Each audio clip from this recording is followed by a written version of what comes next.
Today's tutorial is going to be about creating a Warbird paint job that you might see on old school World War II planes. You also can probably find this or are probably more familiar with it when you're just looking for things like shark teeth and things of that nature. As you can see, I have this style of paint job already on my Mustang. I'm actually not going to be using that to highlight it this time because I wanted to do something a bit more different. The version that you see on my Mustang is a lot more simplistic. It doesn't really have like a tongue or anything like that. It just ends immediately at the wheelbase. I feel like it fits my design for this car, but just for the sake of teaching everybody how to do it and maybe creating one that looks a bit better in my opinion, I'm going to be using the Corvette here. Probably the first thing you want to do after you select what car you want to use is selecting a good paint job to go with it. You usually want to stick with more of a matte base, since gloss colors and metallic colors are going to kind of make everything a little too shiny and you're not really going to see the details in that and in your paint job later on. Now the first thing you're going to see me do here, aside from speeding up the video, since it's going to be, again, like the last few tutorials with vinyls, it's going to get a little tedious and a little slow. You're going to see a lot of kind of progression as you go, which you'll learn a lot better if it's fast forwarded, so I'm going to do that now.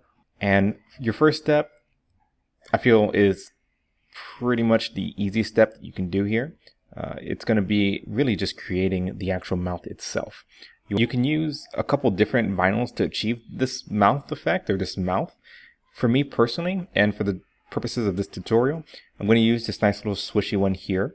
We're pretty much always going to be coming back to the category of just the basic shapes, because that's really all you need to create really nice looking things, and you don't have to go too crazy and too far out of your way to make something look really nice. So I'm going to be using the basic shapes here, and I'm going to be using the sort of wave-like shape that you see.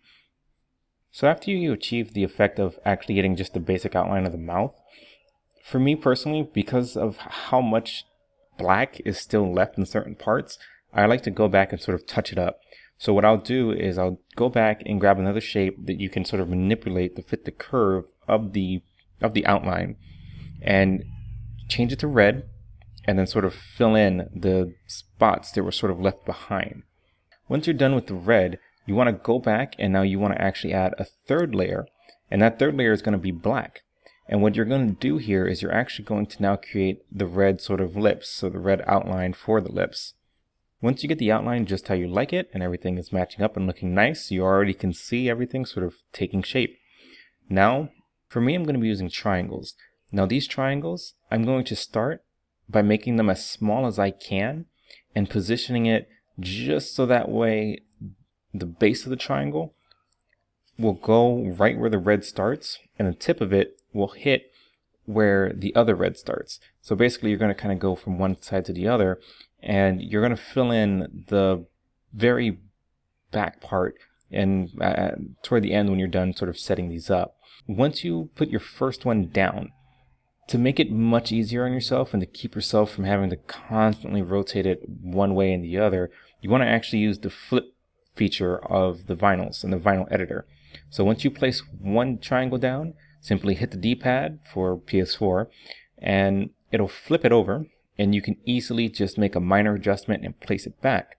As you can see, when I finish this, it's going to have a little bit of a gap in there. That's actually okay, as long as it's not anything dramatic. We can actually go back and fix that once we're done actually laying down the teeth. Obviously, the amount of teeth that you use and the exact way that this is going to end up looking is going to be a little bit different for you, because it really depends on how you actually laid out the original sort of outline for the mouth.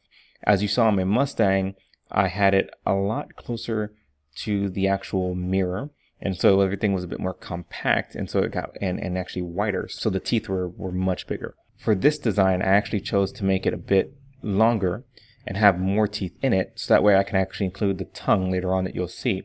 And as you see, again, placing one tooth down, flipping it, placing the other tooth, and you just kind of go back and forth until it completes. As a quick note, when you get to the front wheel, make sure that you actually still complete the teeth. If you just cut it off where the wheel starts, it's going to look a little wonky and it's not really going to be the best looking thing ever. And then when you're done with that, again, like I mentioned when we started laying out the teeth, we're actually going to go back to the front and the first tooth. Now what I did is I still made the triangle as small as I could, but I actually stretched it out so that way it was a bit longer, and then I simply lined up that triangle with the other front tooth, like the very first 1 and 2 teeth.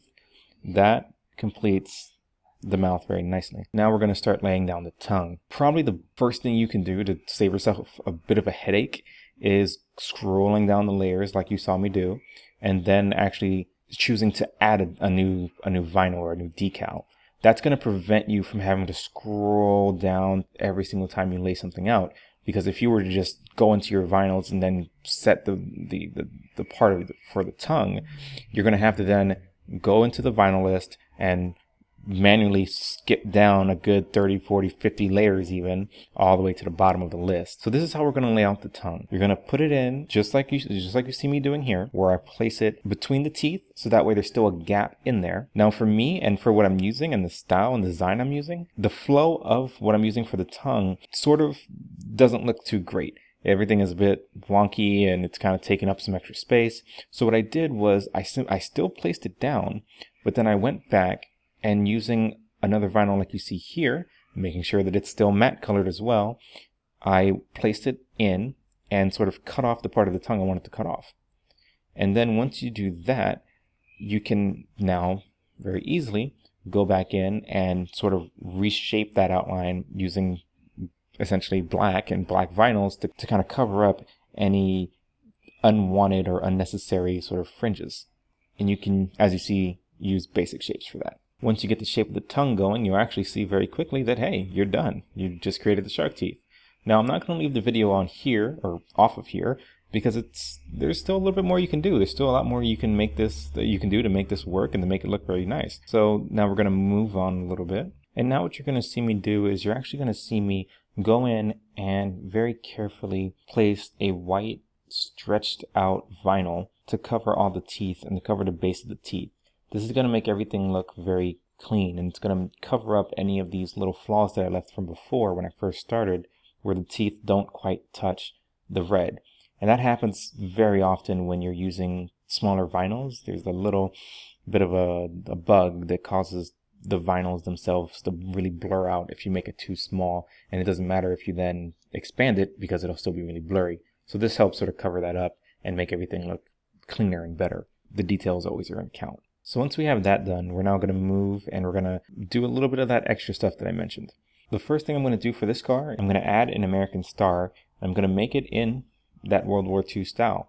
So what I'm going to do is I'm going to start with a circle. I'm going to make it navy blue. Again, remember, always use that matte color. And after I get this circle going, I'm then going to switch and I'm going to go ahead and first I'm going to make the background as well. I'm going to use a rectangle for that. And I'm also going to actually add a star into the middle of it. Make sure you line it up as best as you can.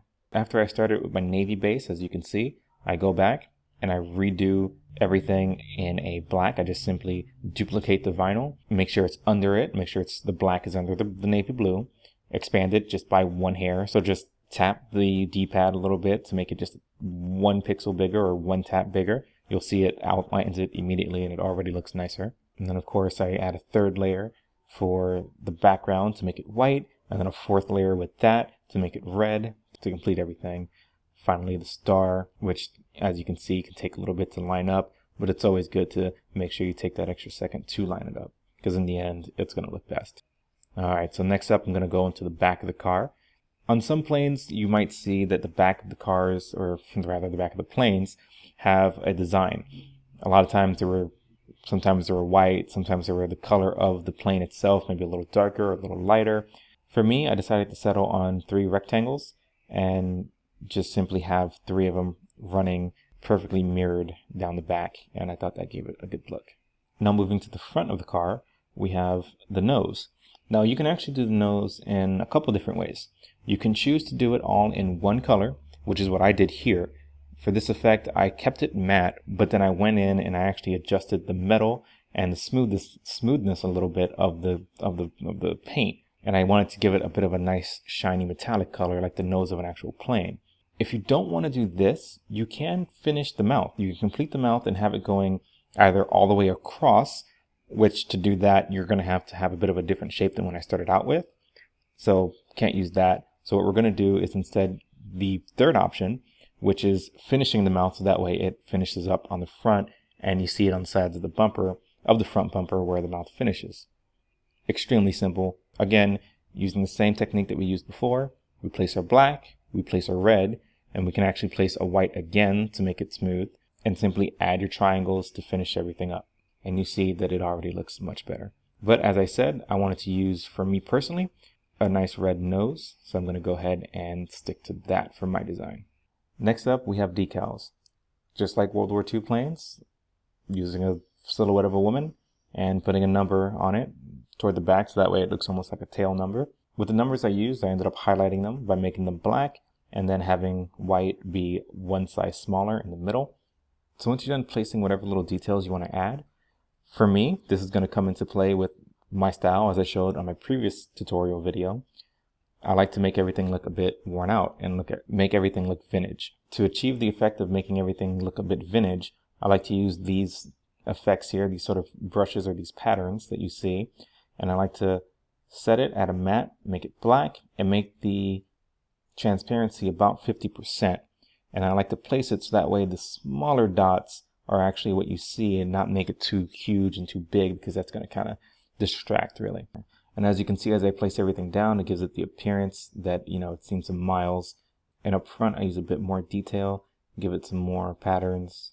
Now, if you're going to place logos on the car, make sure, as always, you're placing those logos down a couple on the actual vinyl list. If you did decide to add any kind of decals to make it vintage, you want to make sure that those logos are under those. Otherwise, it's going to look really new and out of place in terms of everything else. And of course, last but not least, we have the favorite part of everybody who ever does vinyls for Need for Speed. You actually have to copy everything over to the other side of the car. Make sure you have the sound on your TV, because it's very easy to miss a vinyl not going over to the other side. But once you're done, you obviously have the great effect of everything being mirrored on the opposite side. And then as you can see here, the finished product in game. And I'll leave you with the finished product in the actual game itself. So I hope this video was really helpful. I hope, to see some more World War II style cars out there. Thanks for watching.